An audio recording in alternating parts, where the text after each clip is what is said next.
નમસ્કાર મિત્રો. આજે આપણે ભગવાન વિષ્ણુને ખૂબ જ પ્રિય એવી એકાદશીની વ્રત કથા સાંભળવાના છીએ. તો મિત્રો, કથામાં તમે જોડાયેલા રહેજો, જેથી કરીને તમે આ કથાનો સંપૂર્ણ લાભ લઈ શકો. બધાને મારા જય શ્રી કૃષ્ણ. મિત્રો, અજા એકાદશીનું વ્રત એટલે કે ભગવાન શ્રી હરિ વિષ્ણુને પ્રિય એવું વ્રત, એની કથા, મુહૂર્ત, એના વિશેની આજે આપણે આ વિડીયોમાં ચર્ચા કરીશું. મિત્રો, ખાલી તમે આ વ્રત કથા સાંભળશો ને તો જ તમારા બધા જ જન્મોના પાપ નષ્ટ થઈ જશે. આ શ્રી કૃષ્ણ ભગવાન કહે છે કે મિત્રો, તમે જો આ કથા શાંતિથી અને પૂરા મનથી, સાચા હૃદયથી સાંભળશો તો આ અજા એકાદશીનું વ્રત તમને સંપૂર્ણ મળશે. ઓમ નમો ભગવતે વાસુદેવાય. હરે કૃષ્ણ કૃષ્ણ કૃષ્ણ કૃષ્ણ કૃષ્ણ હરે હરે, હરે રામ રામ રામ હરે હરે. મિત્રો, આજે આપણે શ્રાવણ માસની અજા એકાદશીની વાર્તા સાંભળવાના છીએ. મિત્રો, એકાદશીની વાર્તા સંભળાવું. એકાદશીની વાર્તા સાંભળો એ પહેલાં જો તમે ચેનલ ઉપર નવા છો તો ચેનલને સબસ્ક્રાઈબ કરો અને કોમેન્ટ બોક્સમાં જય શ્રી હરિ વિષ્ણુ જરૂરથી લખજો, જેથી કરીને લક્ષ્મી માતા અને વિષ્ણુજીના આશીર્વાદ તમને અને તમારા પરિવારને મળી રહે. મિત્રો, શ્રાવણ માસની વધ પક્ષની અજા એકાદશીની વાર્તા આજે આપણે સાંભળીશું. મનથી ગણપતિજી અને લક્ષ્મીજીની દુર્લભ કથા આજે આપણે સાંભળવાના છીએ. ભગવાન વિષ્ણુ અને માતા લક્ષ્મીની સાથે ભગવાન શ્રી ગણેશની કૃપા પણ આ કથા સાંભળવાથી આપણને પ્રાપ્ત થાય છે. મિત્રો, માત્ર વ્રત કરવાથી અથવા તો વ્રત કથા સાંભળવાથી જ આપણને અશ્વમેઘ યજ્ઞ જેટલું પુણ્ય પણ મળે છે. બધા જ પ્રકારના પાપ નષ્ટ થઈ જાય છે. શ્રી હરિ વ્યક્તિને ભગવાન બધા જ કષ્ટોથી મુક્ત કરે છે. ઈશ્વર બધાની મનોકામના પૂર્ણ કરે. વ્યક્તિને વૈકુંઠની પ્રાપ્તિ પણ થાય છે. માતા લક્ષ્મીની કૃપા સદાય આપણી ઉપર બની રહે. મિત્રો, ઘરમાં સુખ, શાંતિ અને સમૃદ્ધિનો વાસ થાય છે. આપણા ભાગ્યના દરવાજા ખુલી જાય છે. તો આપ બધા ભક્તોને મનોકામના પૂરી કરવા માટે આ કથાને અંત સુધી સાચા મનથી સાંભળજો. મિત્રો, ચાલો આપણે કથાની શરૂઆત કરીએ.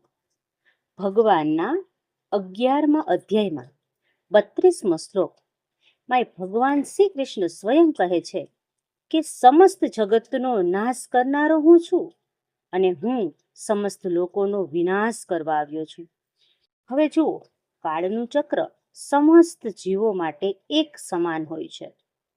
એના કારણે એક સમયે અત્યંત ધનવાન વ્યક્તિ ગમે એવો પૈસાવાળો હોય, ગમે એટલો અમીર હોય, ગમે એટલો પદ પ્રતિષ્ઠાવાળો હોય, પરંતુ અંત સમયે તે અગ્નિમાં ભસ્મ થાય જ છે.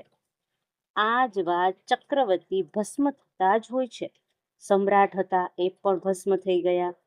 મિત્રો, કોઈ પણ વ્યક્તિ તમે લઈ લો, ઉચ્ચ દરજ્જાના વ્યક્તિઓ હશે, એ પણ છેલ્લે અગ્નિની ભસ્મમાં લપેટાઈ જતા હોય છે. કારણ કે જીવન અને મૃત્યુ બધું જ ઈશ્વરના હાથમાં છે. જીવનકાળમાં સ્વર્ગીય સંપત્તિ, સ્મશાનની ચિતાઓ પણ તમે જોઈ લો. ચાલો મિત્રો, એકાદશી અર્જુને કૃષ્ણ ભગવાનને કહ્યું કે હે મધુસૂદન, મારે આજે અજા એકાદશી એનું મહત્વ શું છે એના વિશે સાંભળવું છે. તો કૃષ્ણ ભગવાન મંદ મંદ હસે છે અને કહે છે કે હે પાર્થ, આ એકાદશીનું નામ અજા એકાદશી છે. જે મનુષ્ય ભગવાન ઋષિકેશનું વિધિ વિધાનથી પૂજન કરે છે એને વૈકુંઠ ધામની પ્રાપ્તિ થાય છે. હવે તમે ધ્યાનથી આ કથાને સાંભળજો. કથા હું તમને કહેવા જઈ રહી છું. બહુ જ સમય પહેલાની વાત છે. એક દાની અને સત્યવાદી રાજા હરિશ્ચંદ્ર થઈ ગયા. રાજા હરિશ્ચંદ્ર એટલા બધા પ્રસિદ્ધ, એટલા બધા સત્યવાદી અને એટલા બધા કીર્તિવાન હતા કે બધા જ રાજાઓ પણ ડરતા હતા. દેવતાઓના રાજા ઇન્દ્ર પણ તેનાથી ડરવા લાગ્યા. ઇન્દ્રને એનાથી ઈર્ષ્યા થવા લાગી. એટલા માટે ઇન્દ્રએ મહર્ષિ વિશ્વામિત્રને હરિશ્ચંદ્રની પરીક્ષા લેવા માટે મોકલ્યા. ઇન્દ્રના કહેવાથી મહર્ષિ વિશ્વામિત્રએ એમના યોગ બળથી એવું સ્વપ્ન બતાવ્યું હરિશ્ચંદ્ર રાજાને કે રાજા સ્વપ્નમાં ઋષિને બધું જ રાજ્ય દાનમાં આપી દે છે. આવું સ્વપ્ન બતાવ્યું એમના યોગ બળથી બીજા દિવસે વિશ્વામિત્ર અયોધ્યા આવ્યા અને એમનું રાજ્ય માંગવા લાગ્યા. સપનામાં આપેલા દાનને પણ રાજા હરિશ્ચંદ્રએ સ્વીકાર કરી લીધું અને શ્રી વિશ્વામિત્રએ આખું રાજ્ય આપી દીધું. મહારાજ હરિશ્ચંદ્ર પૃથ્વી પરના એક બહુ મોટા સમ્રાટ હતા અને જે દાન અને સત્યવાદી તરીકે ઓળખતા હતા. હરિશ્ચંદ્રને આ યોગ્ય ન લાગ્યું તો તેમણે તેમની પત્ની અને પુત્ર સાથે કાશી જવાનો વિચાર કરી લીધો. જ્યારે તે પત્ની અને પુત્ર લઈને કાશી આવે છે તો પુરાણોમાં આ વાતનું વર્ણન જ છે. મિત્રો, ખૂબ જ ધાર્મિક સ્ટોરી છે, સાંભળજો, ખૂબ મજા આવશે.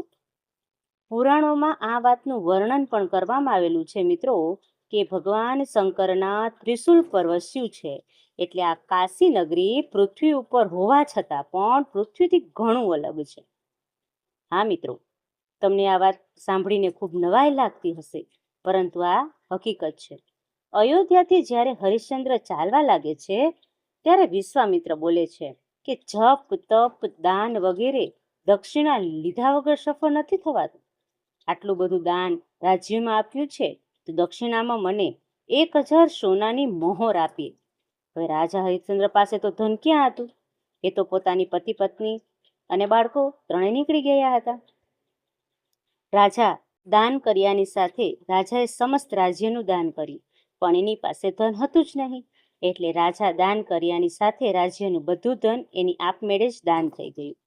ઋષિને દક્ષિણા આપવા માટે, વિશ્વામિત્રને દક્ષિણા આપવા માટે હરિશ્ચંદ્રએ એની પાસે એક મહિનાનો સમય માંગ્યો અને પછી ત્યાંથી ચાલવા લાગ્યા. કાશીમાં હરિશ્ચંદ્રે એમની પત્ની એક બ્રાહ્મણના હાથે વેચી દીધી. રાજકુમાર રોહિદાસ નાનો બાળક હતો એટલે પ્રાર્થના કરવા પર બ્રાહ્મણે તેની માતા સાથે તેના પુત્રને રહેવાની આજ્ઞા આપી. સ્વયં પોતે હરિશ્ચંદ્ર એક ચંડાળે પોતે વેચી દે છે. આવી રીતે 1000 સુવર્ણ મુદ્રા મેળવે છે. આ રીતે વિશ્વામિત્રને એ 1000 સુવર્ણ મુદ્રા દક્ષિણામાં આપી દે છે. મહારાણી વિશ્વામિત્રની પત્ની બ્રાહ્મણના ઘરે દાસીનું કામ કરવા લાગે છે. ચંડાળના સેવક થઈ અને હરિશ્ચંદ્ર સ્મશાન ઘાટની ચોકીદારીમાં લાગી જાય છે. ત્યાં સ્મશાનમાં લાશ બળવા માટે લાવતા હોય છે. જે લોકો તેની પાસે કર લઈને બાળવાનું કામ ચંડાળે એને ખોપી દે. હરિશ્ચંદ્રને આ કામ સોંપ્યું. સાંભળજો મિત્રો, એક દિવસ સ્મશાન ભૂમિ તરફ ગૌતમ ઋષિ આવ્યા. હરિશ્ચંદ્ર એમના કાર્યથી એમને ઘણું દુઃખ થયું. હવે આવી અવસ્થામાંથી હું કઈ રીતે બહાર આવું? ભગવાનને એમને ખૂબ જ પ્રાર્થના કરી. તો આવામાં એક દિવસ સ્મશાન ઘાટની ભૂમિ તરફ ગૌતમ ઋષિ આવ્યા. રાજાએ ઋષિને પ્રણામ કર્યા. ગૌતમ ઋષિ કહે છે, કોઈ પૂર્વજન્મના પાપને કારણે તમારી આવી દશા થઈ લાગે છે. જો તમે શ્રાવણ માસની વધ પક્ષની અજા એકાદશીનું વ્રત કરશો તો આ અજા એકાદશીના વ્રત કથા સાંભળશો તો તમારી હાલત છે ને એમાં સુધારો આવશે, છુટકારો મળશે, તમારો ઉદ્ધાર થશે. મિત્રો, ગૌતમ ઋષિની વાત સાંભળી રાજા હરિશ્ચંદ્ર અજા એકાદશીનું વ્રત કરવા લાગ્યા. એક દિવસની વાત છે. એક દિવસ જે રાજકુમાર રોહિદાસ છે, જે હરિશ્ચંદ્રનો પુત્ર છે, તે બ્રાહ્મણની પૂજા માટે ફૂલ વીણી રહ્યા હતા કે ભૂલથી એક એને સાપ કરડી ગયો. સાપનું ઝેર જલ્દી એના શરીરમાં ફેલાઈ ગયું અને રોહિદાસ છે એ ઝડપથી જમીન પર ઢળી પડ્યો, મૃત્યુ પામ્યો. તેની માતા કોઈ સહાયક હતું નહીં, સહાય કરવા વાળું, કે તેના પુત્રને કોઈ સ્મશાન સુધી લઈ જાય. કોઈ એના પુત્રને સ્મશાન સુધી લઈ જનારું પણ ન હતું. અને રોકકળ કરતી દીકરાને લઈ રાણી દીકરાની લાશ ઉઠાવી એકલી સ્મશાન ઘાટે પહોંચી. તેના પુત્રને બળવા જઈ રહી હતી ત્યાં હરિશ્ચંદ્ર આવી ગયા અને લાશનું ક્રિયાનું કર માંગવા લાગ્યા. બિચારી રાણી પાસે એની પાસે તો દેહ ઢાંકવા માટે કફને નહોતું, તો એ કઈ રીતે કર આપે? રાજા એના અવાજથી ઓળખી ગયા. હરિશ્ચંદ્રને રાણી એના પત્નીને ઓળખી ગઈ અને કરગરીને કહેવા લાગી, મહારાજ, આ તો તમારો જ પુત્ર છે જે મરેલો પડ્યો છે. મારી પાસે કર આપવા માટે કંઈ જ નથી. રાજા હરિશ્ચંદ્રને બહુ દુઃખ થયું, પરંતુ એના ધર્મ પર સ્થિર હતા અને એમને કહ્યું, રાણી, હું ચંગાળનો સેવક છું. મારા સ્વામી મને કહ્યું છે કે જો કર લીધા વિના મળદું કોઈ બારી ન જાય. જે આવે એની પાસેથી કર લેવું. હું મારા ધર્મને નહીં છોડી શકું. તું મને કંઈ પણ આપ, પુત્રનો દેહને અગ્નિ સંસ્કાર કરો. રાણી તો ફૂટી ફૂટીને રડવા લાગી, ખૂબ રડવા લાગી અને બોલી, સ્વામી, મારી પાસે માત્ર એક સાડી છે. આમાંથી તમે જે પહેરી છે, મારી પહેરેલી સાડી, મારી પાસે કંઈ જ નથી. આમાંથી તમને અડધી સાડી લઈ લ્યો કરના રૂપે. આમ કહી રાણીએ એની સાડી ફાડવા લાગી. એમાં તો ત્યાં સાક્ષાત ભગવાન નારાયણ ઇન્દ્ર પ્રગટ થયા, સાથે વિશ્વામિત્ર પણ પ્રગટ થયા. વિશ્વામિત્રએ કહ્યું, હરિશ્ચંદ્ર, તારો પુત્ર રોહિદાસ મર્યો નથી. આ તો ઋષિની યોગ માયા દેખાડી છે. રાજા હરિશ્ચંદ્રને ખરીદવાવાળા ચંડાળના રૂપમાં સાક્ષાત ધર્મરાજ સત્ય સાક્ષાત પરાયણનું નારાયણનું રૂપ છે. અજા એકાદશીના વ્રતના પ્રભાવથી તારા પાપ સમસ્ત બળીને નષ્ટ થઈ ગયા છે. એકાદશીના વ્રતના પ્રભાવથી સત્ય ધર્મના પ્રભારિત રાજા હરિશ્ચંદ્ર અને રાણી સાથે ભગવાનના ધામમાં ચાલ્યા ગયા. પછી મહર્ષિ વિશ્વામિત્રએ રાજકુમાર રોહિદાસને અયોધ્યાના રાજા બનાવી દીધા. પ્રિય ભક્તો, આ હતી અજા એકાદશીની વ્રત કથા. બોલો બધા પ્રેમથી જય શ્રી હરિ કૃષ્ણની જય. મિત્રો, સાંભળી હવે માતા લક્ષ્મીની અસીમ કૃપા. એકવાર જ્યારે માતા લક્ષ્મી ભગવાન વિષ્ણુ સાથે વિવાહ થવાના હતા, ત્યારે માતા લક્ષ્મીના વિવાહ થયા પહેલા જ વિષ્ણુ ભગવાન સાથે લગ્ન થવાના પહેલા જ વિષ્ણુ ભગવાને કહી દીધું કે મોટી બહેનના લગ્ન થયા વિના નાની બહેનના લગ્ન કઈ રીતે થાય. ભગવાન ઋષિએ દુષા ઋષિને સમજાવે છે કે શ્રી હરિ વિષ્ણુ દુષા ઋષિને સમજાવીને મનાવે છે અને માતા લક્ષ્મીની મોટી બહેન એની સાથે વિવાહ કરવા માટે મનાવેલી છે. દુષા ઋષિને કારતક માસની દ્વાદશી તિથિએ પિતા સમુદ્રએ દરિદ્રતા દેવીનું કન્યાદાન કર્યું. વિવાહ પછી ઋષિ દરિદ્રતાએ લઈ તેના આશ્રમમાં આવ્યા અને એના આશ્રમમાં વેદ મંત્ર ઉપચાર ચાલતા હતા. ત્યાંથી તેઓ બંને કાન બંધ કરી ભાગવા લાગ્યા. આ જોઈ દુસ્સહ મુનિ ચિંતામાં પડી ગયા, કારણ કે એ સમયે બધી જગ્યાએ ધર્મની ચર્ચાઓ અને પુણ્યના કાર્ય થતા. બધી જગ્યાએ વેદ મંત્ર બોલાતા હતા, તો ભગવાનના ગુણગાન ગવાતા હતા. તો દરિદ્રતા કાન બંધ કરીને ભાગતા ભાગતા થાકી ગઈ. ખૂબ જાય ત્યાં વેદ મંત્ર ઉચ્ચારણ થાય, ભગવાનની સેવા પૂજા થાય, આ બધું જ સાંભળી ન શકી. એ કાન બંધ કરી જ્યાં ત્યાં ભાગવા લાગી. ભાગતા ભાગતા થાકી ગઈ.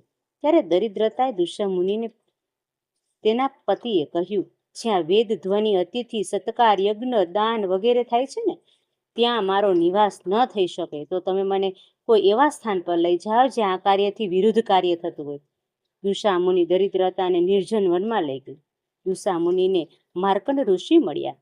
એક દિવસ તો દુર્વાસા મુનિએ માર્કંડ ઋષિને પૂછ્યું, મારી પત્ની સાથે હું ક્યાં રહું, ક્યાં ન રહું? કૃપા કરીને મારી દરિદ્રતાનો પ્રવેશ કરવાનું સ્થાન માર્કંડ ઋષિ બતાવે છે. હવે મિત્રો, અહીં ધ્યાનથી સાંભળજો. માર્કંડ ઋષિ અહીં તેમને ક્યાં ક્યાં રહેવાનું કહે છે.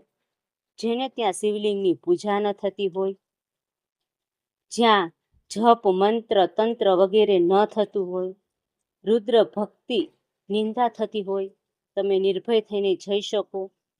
પરસ્પર પતિ પત્ની વચ્ચે ઝઘડા થતા હોય, જે લોકો બાળકોને ન આપીને સ્વયં ભોજન કરતા હોય, જ્યાં દાંત મોં સ્નાન ન થતું હોય, જ્યાં બધા લોકો ગંદા કપડાં પહેરતા હોય, સંધ્યા કાળે સૂતા હોય, જુગાર રમતા હોય, બ્રાહ્મણના ધનનું પણ એ પોતે લઈ લેતા હોય, પારકી સ્ત્રી સાથે સંબંધ રાખતા હોય, હાથ પગ ન ધોતા હોય, ગમે તેના ઘરમાં ઘૂસી જતા હોય, કોઈ સંકોચ કર્યા વગર નિર્દોષ બાળકને મારતા હોય, આવા બધા આ બધા નિવાસ સ્થાનો છે એ તમારી પત્ની માટે સારા છે. ઋષિએ કહ્યું, દરિદ્રતાથી બચવા માટે ઘરમાં ન લાવવા જોઈએ. આ વૃક્ષ ઘરના કાંટાવાળા દૂધવાળા વૃક્ષ હોય છે એ ન લગાવવા જોઈએ. તો ઋષિ કહે છે, ભગવાન મૂર્તિ ગાય હોય, જે ઘરમાં પ્રવેશ ન કરતા હોય, હંમેશા નિત્ય પાઠ થતા હોય, આવા ઘરથી તેને દૂર રાખવાના છે. મિત્રો, આ સાંભળી અને કેટલાય દિવસો સુધી તે પીપળાના મૂળમાં દરિદ્રતા બેઠી રહી. દરિદ્રતા ભૂખ તરસથી વ્યાકુળ થઈ ગઈ અને રડવા લાગી, અને તે રુદનથી આખા બ્રહ્માંડમાં હાહાકાર મચી ગયો. તેના રડવાનો અવાજ નાની બહેન માં લક્ષ્મીએ સાંભળી લીધો. એના રુદનનો અવાજ માં લક્ષ્મી સાંભળે છે અને વિષ્ણુ ભગવાન પાસે જાય છે. માં લક્ષ્મી અને હરિ દરિદ્રતાને મળવા માટે આવ્યા. દરિદ્રતાએ ભગવાન વિષ્ણુને કહ્યું કે મારા પતિ ચાલ્યા ગયા છે, હું અહીંયા અનાથ થઈ ગઈ છું, મારી જીવિકાનો કોઈ સાધન નથી રહ્યું. વિષ્ણુ બોલ્યા, માતા પાર્વતી શિવજી અને મારા ભક્તોની નિંદા કરે છે. જે શિવજીની નિંદા કરે છે અને મારી પૂજા કરે છે, એના ઘર ધન પર તારો અધિકાર છે. તું સદા પીપળાના વૃક્ષના મૂળમાં જ નિવાસ કર. હું પ્રત્યેક શનિવારે અહીં આવીશ. એ દિવસે પીપળાના વૃક્ષ પૂજન કરશે. હું એના ઘરે લક્ષ્મી સાથે નિવાસ કરીશ. એ દિવસથી દરિદ્રતા દેવી પીપળાના મૂળમાં નિવાસ કરવા લાગ્યા. રવિવારે પીપળાના વૃક્ષની પૂજા ન કરવી જોઈએ. દેવતાઓએ દરિદ્રતા માટે પીપળાના વૃક્ષમાં નિવાસ આપ્યો. જે વ્યક્તિ રવિવારના દિવસે પીપળાની પૂજા કરે છે, તેના ઘરમાં હંમેશા દરિદ્રતા આવે છે. એટલા માટે રવિવારે પીપળાની પૂજા ઉપર વર્જિત માનવામાં આવી છે. આ પ્રકારે માતા લક્ષ્મી એમની બહેનને પીપળાના એની બહેન દરિદ્રતા એને નિવાસ આપે છે અને ત્યાંથી બંને પતિ પત્ની વૈકુંઠ ચાલ્યા જાય છે. તો બોલો બધા પ્રેમથી માં લક્ષ્મી હરિ વિષ્ણુની જય. મિત્રો, આ હતી અજા એકાદશીની વ્રતકથા. મિત્રો, તમને આ વિડીયો પસંદ આવ્યો હોય તો વિડીયોને લાઈક કરજો, ચેનલને સબસ્ક્રાઈબ કરજો અને કોમેન્ટ બોક્સમાં જય શ્રી ગણેશ, ઓમ નમઃ શિવાય.